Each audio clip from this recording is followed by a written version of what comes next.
नमस्कार दोस्तों।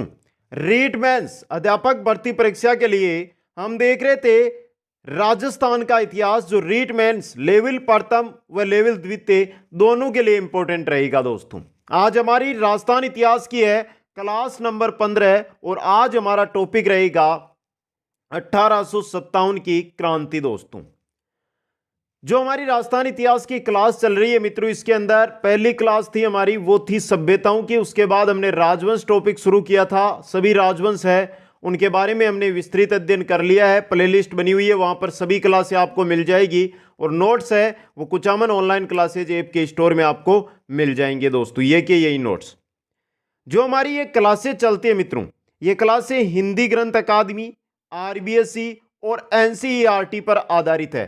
तीनों जो किताबें हैं कक्षा 6 से लेकर 12 तक की आरबीएसई एनसीईआरटी और जो आपकी हिंदी ग्रंथ अकादमी की किताब चलती है, इनका अब निचोड़ है वो इन क्लासों के अंदर आपको मिल जाएगा। कोई सा भी टॉपिक उठाकर आप देख सकते हैं। दोस्तों तो एक बार सभी साथी वीडियो को लाइक शेयर और जो नए साथी जुड़ रहे हैं वो चैनल को सब्सक्राइब करें। आज की क्लास बहुत ही इंपॉर्टेंट क्लास रहने वाली है और एक क्लास के अंदर संपूर्ण निचोड़ राजस्थान में जो 1857 का संग्राम होता है उसके बारे में। दोस्तों तो चलते हैं इस क्लास की ओर। तो मित्रों हम बात कर रहे हैं 1857 की क्रांति की।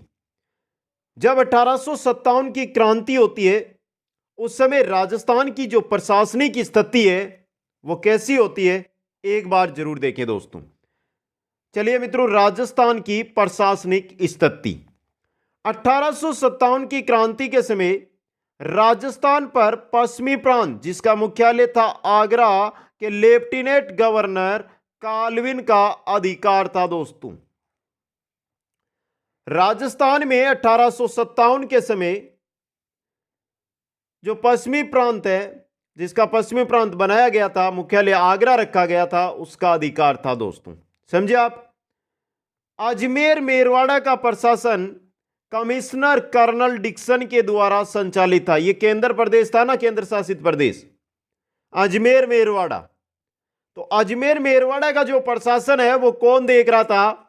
Commissioner colonel Dixon. दोस्तों अब दोस्तों जो देसी रियासतें राजस्थान में थी उन पर नियंत्रण के लिए पॉलिटिकल एजेंट नियुक्त किए गए थे। अब देखिए पॉलिटिकल एजेंटों के बारे में अगर हम बात करते हैं तो देसी रियासतों पर नियंत्रण रखने हेतु पॉलिटिकल एजेंट नियुक्त किए गए। जैसे बात करें मेवाड़ में, तो मेवाड़ में थे कैप्टन सावर्स। यहां के शासक कौन थे? शासक थे यहां के स्वरूप सिंह। दोस्तों यह क्वेश्चन भी आपके लिए क्या बन सकता है? इंपॉर्टेंट बन सकता है। दोस्तों मारवाड़ के जो पॉलिटिकल एजेंट थे वो कौन थे? मेक मेसन थे। दोस्तों और यहां के शासक थे तख्त सिंह। कौन थे? तख्त सिंह यहां के शासक थे। कोटा की बात करें तो यहां पर थे मेजर बर्टन पॉलिटिकल एजेंट और यहां के शासक थे राम सिंह। कौन थे? राम सिंह। दोस्तों राम सिंह द्वितीय। दोस्तों बात करते हैं जयपुर की। जयपुर के जो पॉलिटिकल एजेंट थे वो थे कर्नल ईडन। दोस्तों और यहां के शासक थे वो कौन थे? सवाई राम सिंह द्वितीय। सवाई लगा दीजिए। और राम सिंह द्वितीय यहां के क्या थे? शासक थे जयपुर के। बात करते हैं भरतपुर की, तो भरतपुर में मॉरिसन थे पॉलिटिकल एजेंट और यहां के जो शासक थे वो थे जसवंत सिंह। दोस्तों तो यह आपके सामने आगे देखिए जो मुख्य रूप से हमारे काम में आने वाले हैं वो रियासतें और उनके पॉलिटिकल एजेंट। दोस्तों ध्यान से देख ले इसको। मेवाड़ के कैप्टन सावर्स, मारवाड़ के मेक मेसन, कोटा के मेजर बर्टन, जयपुर के कर्नल ईडन, भरतपुर के मॉरिसन। दोस्तों इसके अलावा जो शासक उन समय 1857 की क्रांति के समय जो शासक है उनके बारे में भी आपको याद रखना है। दोस्तों अब आगे चलिए मित्रों। अब ये पॉलिटिकल एजेंट थे, ये तो रियासतों के थे, लेकिन इन पॉलिटिकल एजेंटों पर नियंत्रण के लिए देखिए इन एजेंटों पर नियंत्रण रखने हेतु एक सर्वोच्च अधिकारी नियुक्त किया गया जिसे agent to the governor general agent to the governor general, AGG कहा गया दोस्तों।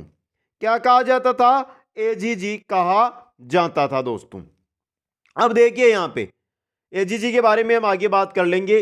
पहले देखिए 1832 में राजपूताना एजेंसी की स्थापना की गई थी। देखिए 1832 में राजपूताना एजेंसी की स्थापना कर एजीजी का कार्यालय अजमेर स्थापित किया गया। देखिए क्रांति के बहुत सारे कारण बनते हैं। किन किन कारणों से हुई? चर्बी वाले कारतूस मुख्य कारण बनकर आता है दोस्तों। इसके अलावा भी बहुत सारे कारण हैं जिनके बारे में हम पढ़ेंगे, लेकिन एक कारण जो बना था वो देखिए मैं आपको बता दूं। जब हम इतिहास पढ़ रहे हैं तो इतिहास में कोई चीज छूट ना जाए, इसके लिए ध्यान से सुनिए मित्रों। विश्वास दिलाता हूं हिस्ट्री में एक क्वेश्चन गलत नहीं होने दूंगा रेट में, बस आप क्लास अटेंड करिए। देखिए कि जब 1818 के अंदर अंग्रेजों और रियासतों के मध्य संधि हुई थी, संधि का जो उद्देश्य था वो क्या था कि रियासतों को मराठू और पिंडारी है उनसे अंग्रेज बचाएंगे। लेकिन धीरे धीरे जो अंग्रेज है वो तो राजपूताना जो रेजिडेंसी है या राजपूताना एजेंसी है इसकी स्थापना करके खुद का शासन यहां पर चलाने लग गए थे। अब यहां पर है जो बहुत सारे शासक है वो तो इसे संतुष्ट थे, बहुत सारे शासक नहीं थे। दूसरा कारण ये कि सैनिकों पर ज्यादा काम का दबाव भी बन रहा था। समझे आप? यह है राजपूताना एजेंसी, इसलिए स्थापना हुई थी शासन चलाने के लिए। तो पहले जब इसकी स्थापना होती है तो इसका जो मुख्यालय है वो कहां पर है? प्रथम मुख्यालय अजमेर के अंदर, जिसे 1845 में माउंट आबू सिरोही के अंदर स्थानांतरित किया गया दोस्तों। समझ गए? अब देखिए राजस्थान का प्रथम एजीजी कौन बना? राजस्थान का प्रथम एजेंसी बना था मिस्टर लोकेट, या इसको अब्राहम लोकेट भी कहते हैं। अब्राहम लोकेट, यह भी याद रखना है, अब्राहम लोकेट भी इनका नाम है दोस्तों। दूसरी बात दोस्तों, 1857 की क्रांति के समय कार्यवाहक एजीजी थे यहां पे, वो थे जॉर्ज पैट्रिक लॉरेंस। क्या कारण था? देखिए यहां से क्या कारण था कि यह कार्यवाहक एजीजी था। देखिए नोट, इस समय जो मूल एजीजी था हेनरी लॉरेंस था, यह पैट्रिक लॉरेंस है। हेनरी लॉरेंस राजस्थान का मुख्य एजीजी था दोस्तों, जिसे क्रांति से कुछ समय ही पहले अवध भेज दिया गया था दोस्तों। आ गया समझ में? यहां से इंपॉर्टेंट जानकारी आपके लिए ये थी दोस्तों। तो राजस्थान का प्रथम एजीजी पूछा जाए तो मिस्टर लोकेट होगा या अब्राहम लोकेट। 1857 की क्रांति के समय लोग जो है एजीजी था वो जॉर्ज पैट्रिक लॉरेंस था दोस्तों। 1857 की क्रांति के समय राजस्थान में 6 सैनिक छावनियां थी, जिसमें 5000 भारतीय सैनिक थे दोस्तों। इस समय राजस्थान में एक भी यूरोपियन सैनिक टुकड़ी मौजूद नहीं थी। जब क्रांति होती है उस समय यूरोपियन टुकड़ी राजस्थान में नहीं थी दोस्तों। अब देखिए ये 6 सैनिक छावनियां कौन कौन सी है, हर एक जानकारी इंपॉर्टेंट। 6 सैनिक छावनियों की अगर हम बात करते हैं तो उनमें पहली आती है हमारी नसीराबाद अजमेर दोस्तों। नसीराबाद अजमेर, देखो हर एक जानकारी हमें लेनी है, कोई क्वेश्चन हमारा कैसा भी आए गलत नहीं होना चाहिए। तो देखिए नसीराबाद छावनी है ना, ये सबसे बड़ी है, सबसे बड़ी छावनी है, ये याद रखना है आपको। फिर आ रही है आपके नीमच। नीमच है जो को वर्तमान में हमारे राज्य में नहीं है। कहां पर है? मध्य प्रदेश में। नीमच कहां पर है? मध्य प्रदेश में। और ये क्या थी? सीमांत छावनी थी दोस्तों। हर एक जानकारी आपके लिए इंपॉर्टेंट रहेगी यहां पे। सीमांत छावनी थी। आगे आ रही है देवली, जो कहां पर है वर्तमान में? टोंक के अंदर है दोस्तों। और देवली टोंक है, यह सबसे छोटी छावनी थी, सबसे छोटी छावनी थी देवली टोंक दोस्तों। यह भी अच्छा क्वेश्चन आपके लिए रह सकता है। आगे बात हम करते हैं एरिनपुरा, जो पाली में। एरिनपुरा है ना, यहां पर सर्वाधिक विद्रोह हुआ था दोस्तों। यहां पर सर्वाधिक युद्ध भी इसी समय हुए। और एरिनपुरा सर्वाधिक युद्ध माने या सर्वाधिक विद्रोह मान लीजिए आप। और ये जो एरिनपुरा पाली वाली है, ये मारवाड़ रियासत की छावनी थी दोस्तों। आगे आती है आपकी खेरवाड़ा। खेरवाड़ा है ना, ये बीलू की छावनी थी। किनकी थी ये? बीलू की छावनी थी दोस्तों। और जो आपकी ब्यावर है ये किनकी थी? ये मेरू की छावनी थी। ये याद रखना है आपको। अब देखिए, नसीराबाद अजमेर, नीमच मध्य प्रदेश, देवली टोंक, एरिनपुरा पाली, एक से लेकर 4 छावनियां हैं। ये तो 1857 की क्रांति में भाग लेती है। लेकिन खेरवाड़ा व जो ब्यावर है, खेरवाड़ा आपके उदयपुर में, ब्यावर आपकी है अजमेर में। ये आपकी है जो 1857 का जो विद्रोह क्रांति है उसमें भाग नहीं लेती है दोस्तों। आ गया समझ में यहां से? अब यहां पे सबसे इंपॉर्टेंट क्वेश्चन एक बनेगा, वो बनेगा आपका एरिनपुरा से दोस्तों। एरिनपुरा के अंदर जो छावनी है वहां पर कौन सी सैनिक टुकड़ी थी दोस्तों? यहां पर एरिनपुरा के अंदर थी जोधपुर लीजियन। कौन सी थी? जोधपुर लीजियन। याद रखना, यह बहुत इंपॉर्टेंट चीज रहेगी आपके लिए। जोधपुर लीजियन की जो स्थापना है वो 1835 में की गई थी और इसका मुख्यालय है वो कहां पर बनाया गया था? एरिनपुरा के अंदर बनाया गया था दोस्तों। आ गया समझ में आपके? अब चलिए मित्रों, ये नॉर्मल जानकारी हो रही है। अब थोड़ी सी हम भारत के बारे में जानकारी ले लें, उसके बाद राजस्थान के बारे में चलेंगे। नॉर्मल सी जानकारी दूंगा भारत के बारे में, जो अच्छी जानकारी है आपके लिए। 1857 की क्रांति भारत के संदर्भ में, 1857 की क्रांति का तात्कालिक कारण क्या बना? चर्बी वाले कारतूस। ये पूरे भारत की क्रांति का कारण बना दोस्तों। समझे आप? अब देखिए, इस समय सेना में पुरानी राइफल थी जिसका नाम था ब्राउन बेस। उसके स्थान पर न्यू एनफील्ड राइफल का प्रयोग शुरू हुआ था। और जो न्यू एनफील्ड राइफल, नई राइफल आई है ना, इस राइफल की प्रमुख विशेषता यह थी कि इसमें बारूद भरने से पहले कारतूस के ऊपर की टोपी को मुंह से काटना पड़ता था। और जो ये कारतूस की टोपी है ना, ये गाय व सुअर की चर्बी लगी होती थी इसके ऊपर दोस्तों। तो मुख्य जो कारण बनता है वो बनता है कारतूस वाली टोपी दोस्तों। आगे देखिए, भारतीय सेना में इस राइफल का प्रशिक्षण जनवरी 1857 से क्या हुआ था? शुरू हुआ था जनवरी 1857 में, और मई में क्या हो जाएगी? क्रांति हो जाएगी दोस्तों। आगे देखिए मित्रों, सबसे पहले क्रांति की अगर हम बात करते हैं, 29 मार्च 1857 को हो जाती है। 34वीं नेटिव इन्फेंट्री जो पैदल सेना है उसके सैनिक थे मंगल पांडे ने चर्बी युक्त कारतूस के प्रयोग से मना करते हुए अपने अंग्रेज अधिकारी पर गोली चला दी दोस्तों। समझ गए? यहां पे 34वीं जो रेजिमेंट थे उसके सिपाही थे मंगल पांडे। 29 मार्च 1857 को उन्होंने अपने अंग्रेज अधिकारियों पर गोली चला दी। 2 अंग्रेज अधिकारी है वो इस गोली के अंदर, 2 अंग्रेज अधिकारियों को गोली मारी गई थी। नाम पूछा जाए तो एक का नाम था हायूसन। क्या नाम था? हायूसन। और एक का जो नाम था वो था बग। ये 2 अंग्रेज अधिकारी थे दोस्तों। इसके बाद 8 अप्रैल 1857 को जो बैरकपुर छावनी है पश्चिम बंगाल में, वहां पर मंगल पांडे को फांसी दे दी गई दोस्तों। आ गया समझ में? यहां पे बैरकपुर छावनी बंगाल के अंदर दोस्तों। इसके बाद देखिए, 1857 की क्रांति का प्रथम शहीद कौन हो गया? मंगल पांडे दोस्तों, मंगल पांडे। अब देखिए, 1857 की क्रांति का प्रथम राजस्थानी शहीद है वो है अमरचंद बांटिया दोस्तों। कौन है मित्रों प्रथम राजस्थानी शहीद? अमरचंद बांटिया। यह भी क्वेश्चन आपके लिए अच्छा क्वेश्चन बन सकता है दोस्तों। सिंपल है लेकिन अच्छा क्वेश्चन है जो बन सकता है। देखिए, अमरचंद बांटिया की अगर मैं बात करूं, जो साथी नोट्स बना रहे हैं उनके लिए, जन्म बीकानेर के अंदर हुआ था 1793 में। 1793 में बीकानेर में इनका जन्म हुआ था दोस्तों। ये अच्छी जानकारी है आपके लिए।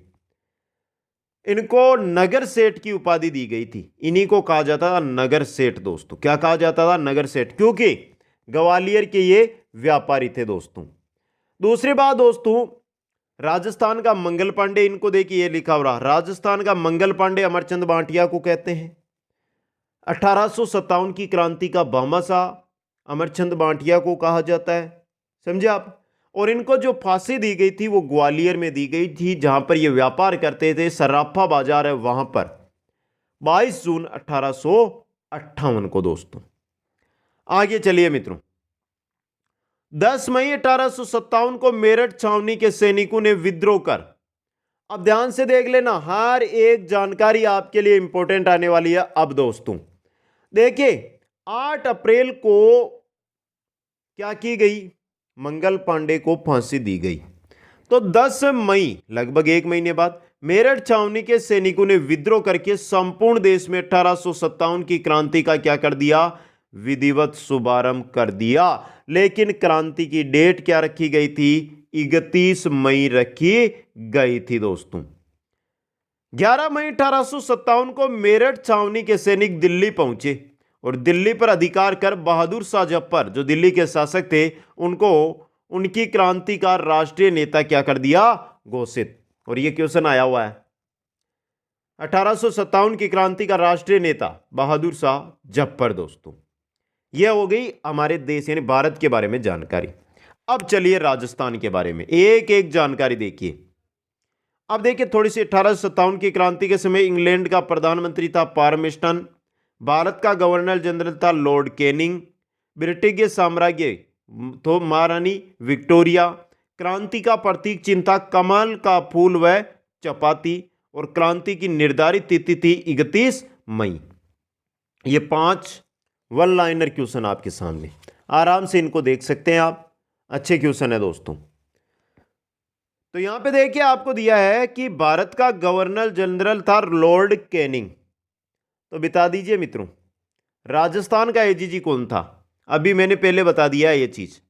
राजस्थान का लॉरेंस, पैट्रिक लॉरेंस था दोस्तों। कौन था, पैट्रिक लॉरेंस। दूसरी बात, भारत का शासक कौन था उस समय, बहादुर शाह द्वितीय, बहादुर शाह जफर द्वितीय दोस्तों। आ गया समझ में। अब चलिए राजस्थान के क्रांति के संदर्भ में कुछ जानकारी ले लेते हैं। राजस्थान 1857 की क्रांति राजस्थान के संदर्भ में, मेरठ क्रांति की सूचना एजेजी जॉर्ज पैट्रिक लॉरेंस को 19 मई 1857 को प्राप्त हुई। आज की समय, उस समय ना फेसबुक, ना मोबाइल, ना इंस्टाग्राम, ना टेलीग्राम, ना यूट्यूब, कुछ नहीं था उस समय, समझे आप। तो एजीजी को जो सूचना मिली है, राजस्थान एजीजी लॉरेंस को सूचना मिली है, वो 10 मई को जो क्रांति होती है उसके 9 दिन बाद यह सूचना मिली है दोस्तों। तो लॉरेंस ने अजमेर की सुरक्षा को क्या कर दी, प्राथमिकता दी दोस्तों। अजमेर जो मुख्य क्षेत्र था उनका, सभी रियासतों को अंग्रेजों के प्रति वफादार रहने के पत्र लिखे गए। जो भी रियासतें, जो भी छावनियां, जो भी सैनिक थे, उनको सभी को यह पत्र लिखे गए थे कि आप अंग्रेजों के प्रति वफादार रहिए दोस्तों। अजमेर की सुरक्षा हेतु ब्यावर से 2 मेर रेजिमेंट बुलाई गई, क्योंकि ब्यावर के अंदर मेरू की छावनी थी, तो वहां पर 2 रेजिमेंट है अजमेर की सुरक्षा के लिए, मेर रेजिमेंट है वो ब्यावर से बुलाई गई। इसके द्वारा एजीजी के द्वारा यूरोपियन टुकड़ी की भी मांग है, वो की गई कि एक यूरोपियन टुकड़ी भी हमें चाहिए दोस्तों।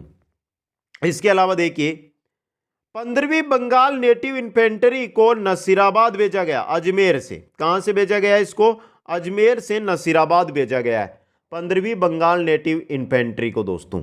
और यही जाकर वहां पर जाएगी और विद्रोह करेगी दोस्तों, याद रखना आपको। 1857 की क्रांति नसीराबाद, नीमच, देवली और एरनपुरा में तो होती है। ब्यावर और खेरवाड़ा ये 2 छावनियां हैं जहां पर यह क्रांति नहीं होती है दोस्तों। ये अच्छा क्वेश्चन आपके लिए आ गया। तो सबसे पहले अब हम बढ़ते हैं क्रांति की ओर, और पहली क्रांति जो राजस्थान में होती है वो कहां पर होती है, वो होती है नसीराबाद के अंदर। देखिए हर एक क्वेश्चन आपके लिए इंपॉर्टेंट रहने वाला, थोड़ा ध्यान से इसको देखिए। यहां से नसीराबाद में 1857 की क्रांति, नसीराबाद वर्तमान में कहां पर है, अजमेर में। कहां पर है, अजमेर के अंदर दोस्तों। देखिए 25 जून 1818 को ब्रिटिश सरकार ने प्रदेश की सुरक्षा हेतु नसीराबाद छावनी का गठन किया था। जो नसीराबाद छावनी है, इसको प्रदेश की सुरक्षा के लिए 1818 में ही स्थापित किया गया था। कारण था मराठों पिंडारियों के विरुद्ध जो युद्ध होते थे उनके लिए दोस्तों।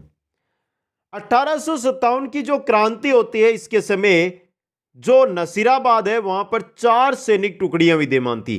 15वीं बंगाल नेटिव इन्फेंट्री, 30वीं बंगाल नेटिव इन्फेंट्री, प्रथम बॉम्बे लोससे, प्रथम ओरिलरी रेजिमेंट। ये 4 सैनिक टुकड़ियां हैं जो कहां पर है दोस्तों, 4 सैनिक टुकड़ियां हैं जो आपके नसीराबाद के अंदर मौजूद थी दोस्तों। आ गया समझ में यहां पर। अब देखिए आगे क्या होता है। यहां पे बात आती है 27 मई 1857 की। 15वीं बंगाल नेटिव इन्फेंट्री जो 21 या 21 मई को आसपास ये आती है नसीराबाद। तो 27 मई को जो 15वीं बंगाल नेटिव इन्फेंट्री है, इसके सैनिकों ने अंग्रेज अधिकारी पिचार्ड था उससे पूछा था, क्या आप यूरोपियन टुकड़ी की मांग कर रहे हैं? क्या आपको हम पर विश्वास नहीं है? यह पूछा था दोस्तों। लेकिन पिचार्ड है ना, इसका कोई संतोषप्रद जवाब नहीं दे पाया, जिसके कारण 15वीं बंगाल नेटिव इन्फेंट्री ने 28 मई को क्या कर दिया? विद्रोह कर दिया दोस्तों। अब देखिए यहां पे विद्रोही सैनिकों ने छावनी में तो लगा दी आग, हथियार व रसद को लिया लूट, क्योंकि आगे उनको दिल्ली जाना है तो रसद चाहिए, हथियार आगे कोई सामने अंग्रेज आ जाए तो उनसे लड़ने के लिए भी चाहिए। और अपने अंग्रेज अधिकारियों, जिनमें देखिए स्पोर्ट्सवुड है, केवेनी और न्यू ब्रो की हत्या कर दी। इनमें से जो केवेनी है ना दोस्तों, बहुत जगह आपको केपेनी भी मिलता है, केपेनी केवेनी, इनके हार्ट अटैक आया था, यहां पे दिल का दौरा पड़ा था इनके। जब 2 को मारा, दिल का दौरा इनके पड़ गया दोस्तों। जब न्यू ब्रो और स्पोर्ट्सवुड को मारा ना, तो उस समय इनके दिल का दौरा पड़ जाता है दोस्तों। समझ गए यहां से। अब बच गया हमारा पिचार्ड, ये तो बच ही गया ना यहां पे। ये कहां चला गया? ये यहां से अपने परिवार को लेकर सीधा ब्यावर चला गया। पिचार्ड कहां चला गया? ब्यावर चला गया दोस्तों, याद रखना है आपको। पिचार्ड चला गया ब्यावर, बाकी की क्या कर दी? हत्या कर दी। इसके बाद दोस्तों, इसके बाद हम आगे देखते हैं। इसके पश्चात विद्रोही सैनिकों ने दिल्ली की ओर कूच कर दिया। ये कहां निकल गए हैं? दिल्ली की ओर निकल गए हैं। 18 मई 1857 को दिल्ली पहुंचकर अंग्रेज सेना को भी इन्होंने क्या कर दिया? पराजित कर दिया दोस्तों। यह था नसीराबाद छावनी का।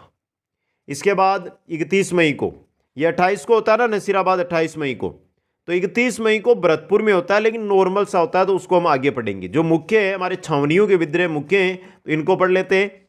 इसके बाद आता है नीमच में 1857 की क्रांति, 3 जून 1857 दोस्तों। सीमांत छावनी थी, मैंने आपको बता भी दिया है पहले। अब देखिए, नीमच छावनी मध्य प्रदेश में स्थित है और इसका प्रशासन मेवाड़ के पॉलिटिकल एजेंट सावर्स के नियंत्रण में था। यानी नीमच मेवाड़ क्षेत्र में आती थी, मेवाड़ रियासत का भाग थी, तो मेवाड़ का पॉलिटिकल एजेंट है वो यहां का भी पॉलिटिकल एजेंट था, यहां पर भी प्रशासन देखता था दोस्तों। 1857 की क्रांति के समय नीमच छावनी का सुप्रीडेंट कप्तान लॉयड, मेवाड़ का पॉलिटिकल एजेंट कैप्टन सावर्स और मेवाड़ का महाराणा स्वरूप सिंह था दोस्तों। तो छावनी का सुप्रीडेंट कप्तान कौन है? लॉयड है दोस्तों। कौन है? लॉयड दोस्तों। इसके अलावा एबोट भी यहां पे, कर्नल एबोट, समझे आप। अब देखिए विद्रोह की हम बात करते हैं। नीमच में विद्रोह, देखिए नसीराबाद छावनी के विद्रोह की खबर 2 जून 1857 को पहुंच गई नीमच दोस्तों।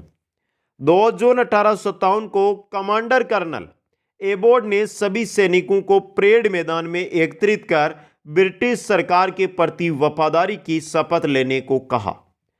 कमांडर था एबोट, कर्नल एबोट। सभी सैनिकों को परेड मैदान में बुलाया और कहा कि आप सभी शपथ ले कि आप ब्रिटिश सरकार के प्रति वफादारी निभाएंगे। तब घुड़सवार सेना के सैनिक थे मोहम्मद अली बेग दोस्तों। कौन थे? मोहम्मद अली बेग। देखिए मोहम्मद अली बेग ने एबोट से प्रश्न पूछा था, क्या आपने अपनी शपथ भंग नहीं की? क्या आपने अवध का विलय नहीं किया? और एबोट इस प्रश्न का कोई संतोषप्रद जवाब नहीं दे पाया दोस्तों। आया समझ में यहां से? अब देखिए इसके बाद क्या होता है दोस्तों। इसके बाद 3 जून 1857 को मोहम्मद अली बेग व हीरा सिंह, मोहम्मद अली बेग व हीरा सिंह प्रमुख नेता है नीमच में क्रांति के नेतृत्व में नीमच सैनिक छावनी के सैनिकों ने कर दिया विद्रोह। 3 जून 1857 को, क्योंकि 28 मई को कहां पर होती है? नसीराबाद में। 3 जून को कहां पर हो गई है? नीमच में दोस्तों। विद्रोही सैनिकों ने छावनी में आग लगा दी, हथियार व रसद लूट लिया, अपने अंग्रेज अधिकारियों को मौत के घाट उतार दिया। लेकिन फिर भी 40 अधिकारी यहां पे क्या हो जाते हैं? बच जाते हैं। इसमें जो एबोट है ना, एबोट को गोली मारी गई थी। यहां पे एबोट को गोली मार दी गई थी दोस्तों। अब 40 सैनिक है यहां से, वो कहां जाएंगे? उनके लिए प्रसिद्ध है यह डूंगला घटना दोस्तों। देखिए, नीमच के लगभग 40 अंग्रेज भागते हुए डूंगला गांव चित्तौड़गढ़ पहुंचे। डूंगला गांव चित्तौड़गढ़ पहुंचे दोस्तों, समझे? जहां पर उन्हें रुगाराम नामक किसान ने क्या की? शरण दी दोस्तों। रुगाराम नामक किसान ने। मेवाड़ के पॉलिटिकल एजेंट कैप्टन सावर्स के प्रयासों से इन अंग्रेजों को सुरक्षित उदयपुर पहुंचाया गया, जहां मेवाड़ के शासक महाराणा स्वरूप सिंह ने इन्हें पिछोला झील में स्थित जगमंदिर महल में शरण दी दोस्तों।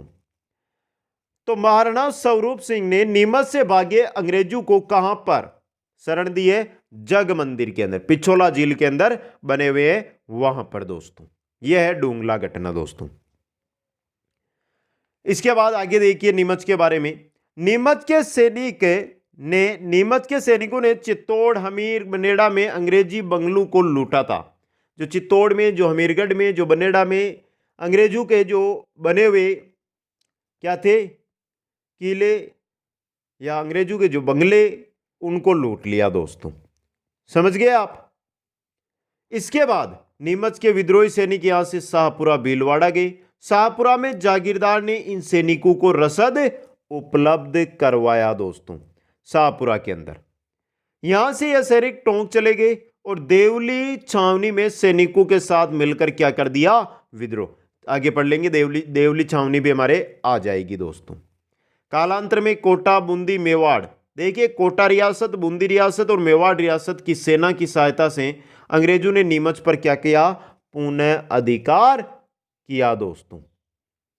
सबसे इंपॉर्टेंट, अब देखिए जो ये सैनिक है ये 5 जून को कहां पहुंच जाएंगे? देवली। 5 जून को पहुंचेंगे देवली दोस्तों। और ये रही आपकी देवली में 1857 की क्रांति। यहां पे 5 जून को हुई थी ये घटना। 5 जून लिखना।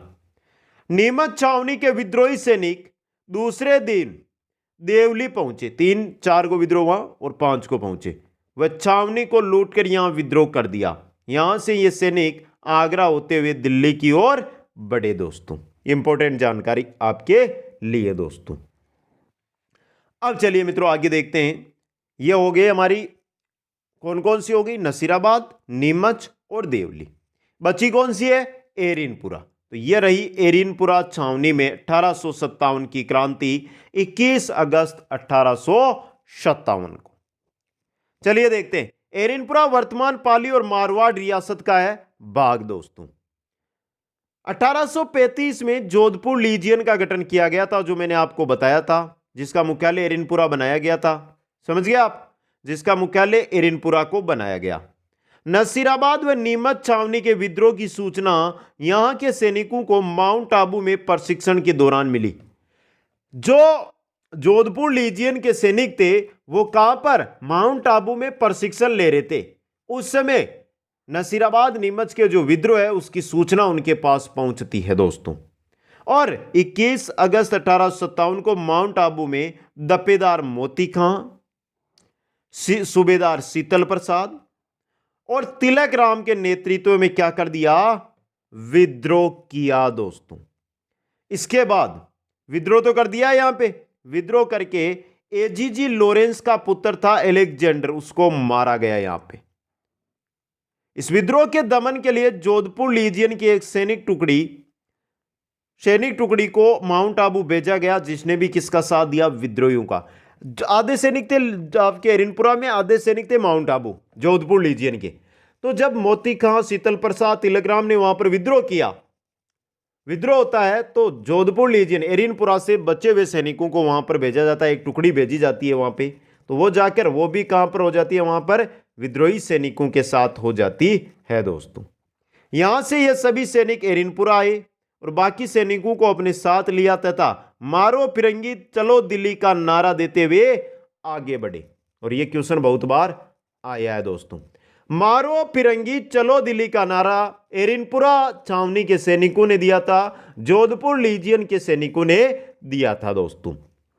अब जब ये वहां से निकलते हैं तो ये है कहां पर, एरिनपुरा मारवाड़ में। अब मारवाड़ में भी क्रांति होती है, 1857 की क्रांति, जिसका केंद्र रहता है मारवाड़ में। 1857 की क्रांति का केंद्र रहता है आहुआ, और ये एरिनपुरा के सैनिक ही आहुआ आ जाएंगे दोस्तों। अच्छा क्वेश्चन बनेगा आपके लिए। देखिए, आहुआ वर्तमान में पाली जिले में, और पाली में एरिनपुरा है, तो बात अलग नहीं है, पास में ही है। आहुआ का ठाकुर कुशाल सिंह चंपाऊ था, जो मारवाड़ राज्य का क्या था, बागी था दोस्तों। 1857 की क्रांति के समय मारवाड़ का शासक तख्त सिंह व पॉलिटिकल एजेंट कौन था, मेक मेसन था। एरिनपुरा के विद्रोही सैनिक खेरला पाली, एरिनपुरा के जो विद्रोही सैनिक है वो खेरला पाली नामक स्थान पर कुशाल सिंह चंपाउत से मिले दोस्तों।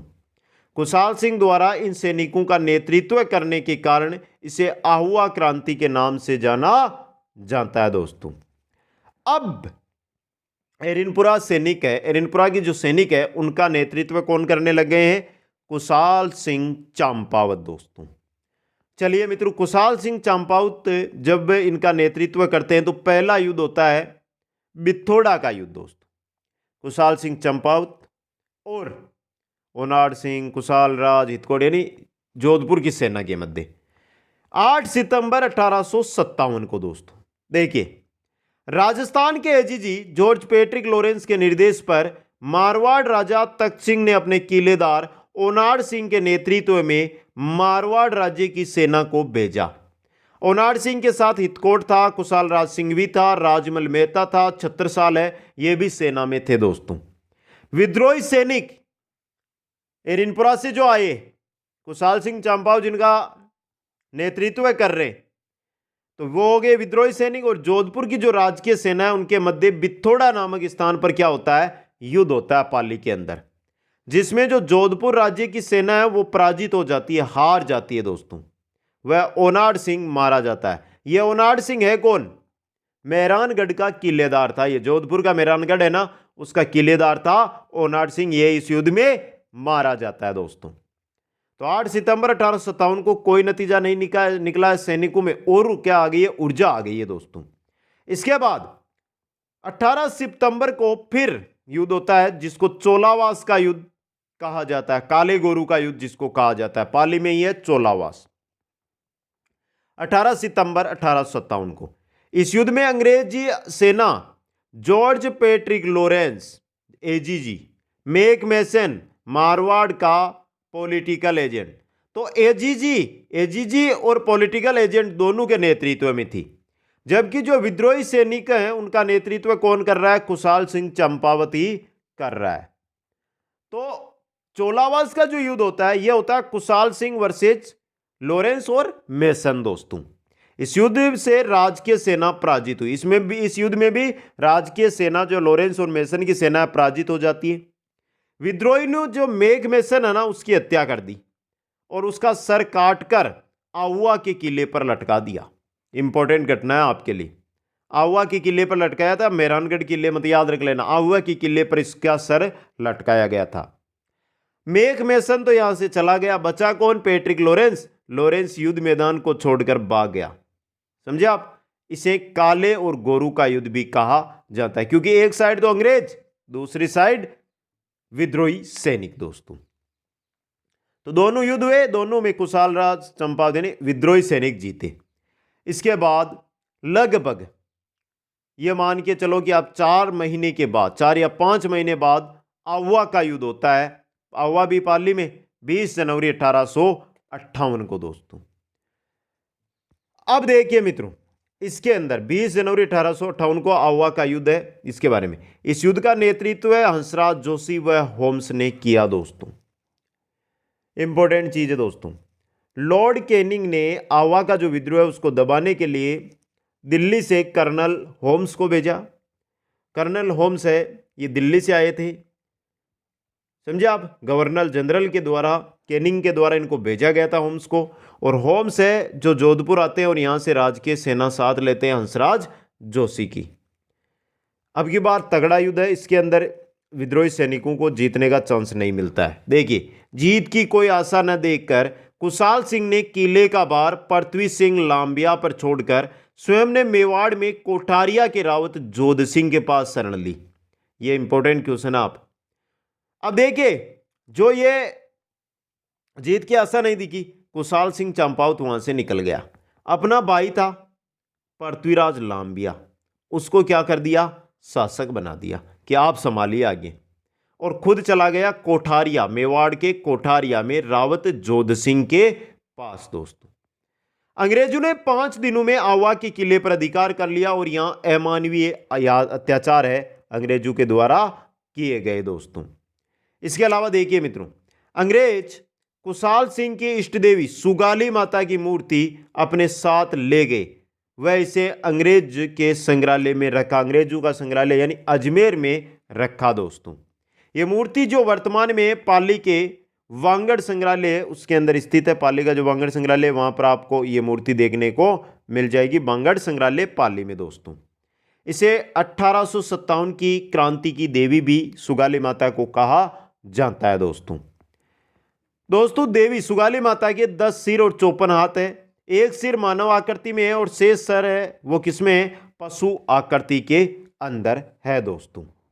1860 में नीमच में कुशाल सिंह चंपावत ने अंग्रेजों के सामने आत्मसमर्पण कर दिया।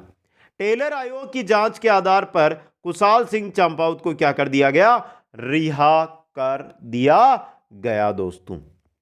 8 अगस्त 1860 को इन्होंने नीमच के अंदर अंग्रेजों के सामने समर्पण किया था। टेलर जो कमीशन है उसके तहत इसको निर्दोष साबित होते हैं और उसके बाद 1861 में ये बरी होते हैं और 1864 में इनकी हो जाती है मृत्यु। 1864 में इनकी मृत्यु उदयपुर के अंदर हो जाती है। एरिनपुरा के सैनिकों को अंग्रेज अधिकारी गर्राड ने 16 नवंबर 1857 को नारनौल हरियाणा में क्या कर दिया, और पराजित कर दिया। यहां से तो ये सैनिक निकल गए थे लेकिन वहां पर पराजित कर दिया दोस्तों। यह था एरिनपुरा का विद्रोह, मारवाड़ का विद्रोह। इसके बाद आता है हमारे कोटा में 1857 की क्रांति। यह भी सबसे खतरनाक क्रांति हुई थी दोस्तों। 1857 की क्रांति का सर्वाधिक भीषण विप्लव कोटा में होता है दोस्तों। जन विद्रोह था, ये जनता के द्वारा किया गया विद्रोह, यहां पे सैनिक नहीं, जनता के द्वारा किया गया विद्रोह है। इस समय कोटा में हाड़ौती का पॉलिटिकल एजेंट मेजर बर्टन था पॉलिटिकल एजेंट। कोटा का शासक था महाराव राम सिंह द्वितीय। राम सिंह जयपुर का है, सवाई राम सिंह है, याद रखना है। कोटा में इस समय 2 सेना की टुकड़ियां तैनात थी, एक नारायण पलटन और दूसरी भवानी पलटन। कोटा के अंदर ये 2 सैनिक टुकड़ियां विद्यमान थी दोस्तों। अब देखिए मित्रों, आगे चलिए। कोटा के महाराव राम सिंह द्वितीय ब्रिटिश सरकार का पूर्ण सहयोगी था, जबकि कोटा की राजकीय सेना में ब्रिटिश विरोधी भावना भरी पड़ी थी दोस्तों। राम सिंह द्वितीय ये तो अंग्रेजों का पक्का सहयोगी था, जबकि उसको यह पता नहीं था कि हमारी ही सेना अंग्रेजों की क्या है, विरोधी है, ब्रिटिशों की विरोधी है। इस वजह से राज्य का एकमात्र सुनियोजित संघर्ष होता है ये, क्योंकि सैनिकों ने पहले इस संघर्ष की योजना बना ली थी दोस्तों, समझे। कोटा में विद्रोहियों का नेतृत्व वकील लाला जेदयाल व विशालदार मेहराब खान ने किया दोस्तों। ये विशालदार नहीं, रिसालेदार है, ये रिसालेदार वकील थे लाला जेदयाल, रिसालेदार थे मेहराब खां। इन्होंने कोटा में विद्रोहियों का जो है नेतृत्व किया दोस्तों। अब देखिए यहां से कब होता है, ये देखिए आराम से देखिए। मेजर बर्टन विद्रोह को दबाने हेतु नीमच गया हुआ था, नीमच गया था और विद्रोह को दबाने के लिए कौन कौन गया था दोस्तों? मेजर बर्टन दोस्तों। 12 अक्टूबर 1857 को मेजर बर्टन नीमच से वापस कोटा आया और महाराव राम सिंह द्वितीय को कुछ सैनिक अधिकारियों को हटाने की बात कही। 12 अक्टूबर को आता है वापस कोटा। कोटा आते ही राम सिंह को कहता है कि कुछ सैनिक अधिकारी है उनको हटा दीजिए। और यह बात जब सेना में पहुंची तो सेना ने क्या कर दिया? विद्रोह। कब? 15 अक्टूबर 1857 को दोस्तों।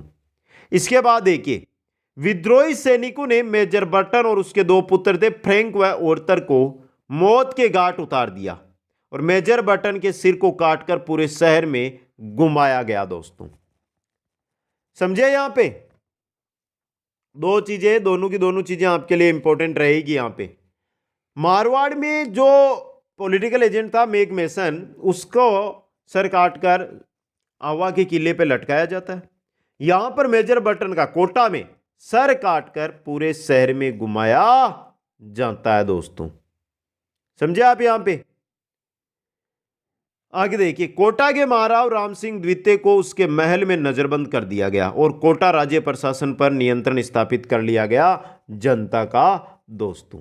समझ गए आप? यहां पे आगे देखिए विद्रोही सैनिकों ने लगभग 6 महीने पर कोटा नगर प्रशासन पर अपना अधिकार रखा दोस्तों। बात आती है 30 मार्च 1858 की।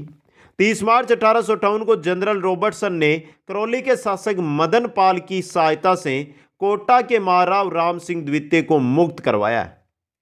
जनरल थे रॉबर्टसन।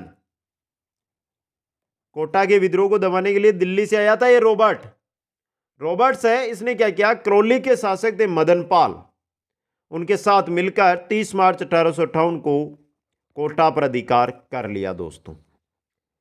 कालांतर में जयदयाल व मेहराब खां को फांसी की सजा दी गई दोस्तों। और मेहराब खां एकमात्र मुस्लिम क्रांतिकारी आता है दोस्तों। अब देखिए यहां पे आगे कोटा का विद्रोह एक क्या था? जन विद्रोह था दोस्तों। और इसी के बाद जो ये मदन पाल आए ना आपके यहां पे, देखिए ये अंग्रेजों का सहयोग करने वाले मदन पाल, इनको GCI great commander of India और 17 तोपों की सलामी दी गई थी। जब हम शासन पढ़ रहे थे तो वहां पर हमारे ये आया था दोस्तों। हो गया दोस्तों आपके ये था आपके कोटा का विद्रोह। अब बचता हमारे वो बचता है भरतपुर में विद्रोह, धौलपुर में विद्रोह। तो देख लेते हैं भरतपुर में 1857 की क्रांति 31 मई 1857 को दोस्तों। देखिए मित्रों यहां पे भरतपुर कहां पर? भरतपुर में, राजस्थान। 31 मई 1857 को मथुरा से विद्रोह हुआ। मथुरा में विद्रोह होता है। उसके बाद यहां पे इस समय यहां के शासक थे जसवंत सिंह, जो नाबालिग था। यहां का प्रशासन पॉलिटिकल एजेंट मॉरिसन के नियंत्रण में था दोस्तों। भरतपुर के अंदर जो विद्रोह होता है, समझे आप, वो कारण बनता है क्योंकि भरतपुर के जो सैनिक थे उनको दौसा भेजा गया था। भरतपुर से सैनिकों को कहां भेजा गया? दौसा भेजा गया। इसी वजह से यहां पर विद्रोह होता है। गुर्जर और मेहू ने यहां पर विद्रोह किया था। मॉरिसन इससे डरता हुआ कहां भाग गया? आगरा भाग गया। और कालांतर में इस विद्रोह का क्या कर दिया गया? दमन कर दिया गया दोस्तों। यह था भरतपुर का। बात कर लेते हैं धौलपुर की। धौलपुर में 1857 की क्रांति 27 अक्टूबर 1857 को होती है। देखते हैं इसके अंदर क्या होता है दोस्तों। धौलपुर के अंदर धौलपुर का शासक था भगवंत सिंह, अंग्रेजों के साथ था। लेकिन यहां की जनता किसके साथ थी? विद्रोहियों के साथ थी दोस्तों। धौलपुर के देवा गुर्जर ने ग्वालियर व इंदौर के सैनिकों के साथ मिलकर 27 अक्टूबर 1857 को विद्रोह कर दिया।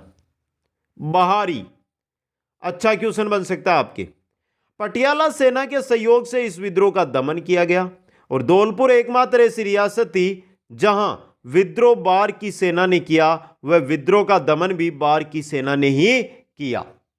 तो याद रख लेना, धौलपुर एकमात्र ऐसी रियासत थी जहां पर बार के सैनिकों ने आकर विद्रोह किया और बार के ही जो दमन है वो भी बार के सैनिकों ने ही किया दोस्तों। पटियाला सेना के सहयोग से दमन किया गया, तो दोनों ही बार से हुए दोस्तों। इंपॉर्टेंट चीज है ये। यहां पर भी राजा को कैद रखा गया था दोस्तों। ये थे आपके जो यहाँ पर हमारे 1857 की क्रांति के विद्रोह हैं वो दोस्तों। अब एक बार थोड़ी सी जानकारी यहाँ पे देखिए, अन्य महत्वपूर्ण तथ्य लेकर आता हूं।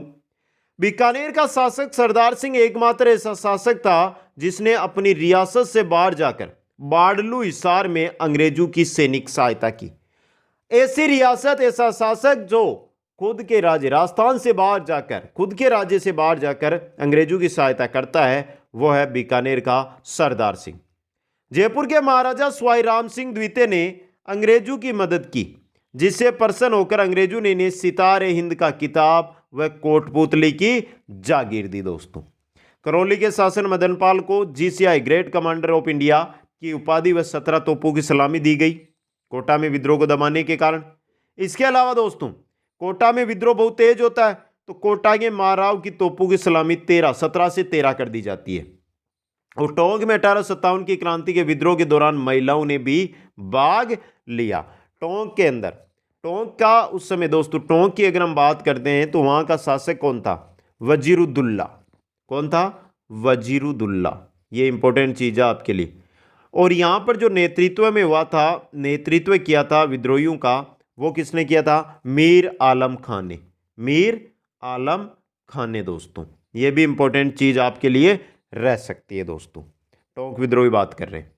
अब देखिए एक बार क्रम आपके सामने, नसीराबाद, ये जो 1857 की विद्रोह है उनका क्रम। नसीराबाद विद्रोह 28 मई, भरतपुर विद्रोह 31 मई, नीमच विद्रोह 3 जून, देवली का विद्रोह 4-5 जून, यानी 5 जून याद रखना, 4 हटा दो। अजमेर जेल विद्रोह 9 अगस्त, एरिनपुरा विद्रोह 21 अगस्त, कोटा विद्रोह 15 अक्टूबर, धौलपुर विद्रोह 27 अक्टूबर। तो ये 1857 की क्रांति के विद्रोह है दोस्तों। 1857 की क्रांति के विद्रोह जो आपको याद रखने हैं। यह थी हमारी 1857 की क्रांति की क्लास। एक बार कमेंट करके बता दिए मित्रों, इतनी अगर आपने देख ली, इतना आपने याद कर लिया, तो विश्वास दिलाता हूं चाहे कैसा भी पेपर बनाने वाला आए, आपका पेपर इनसे बाहर नहीं जाएगा। वीडियो को लाइक और कम से कम 10 मित्रों तक शेयर जरूर करें, और जो नए साथी जुड़ रहे हैं वो चैनल को सब्सक्राइब करें। आप सभी को बहुत बहुत धन्यवाद। जय हिंद, जय भारत।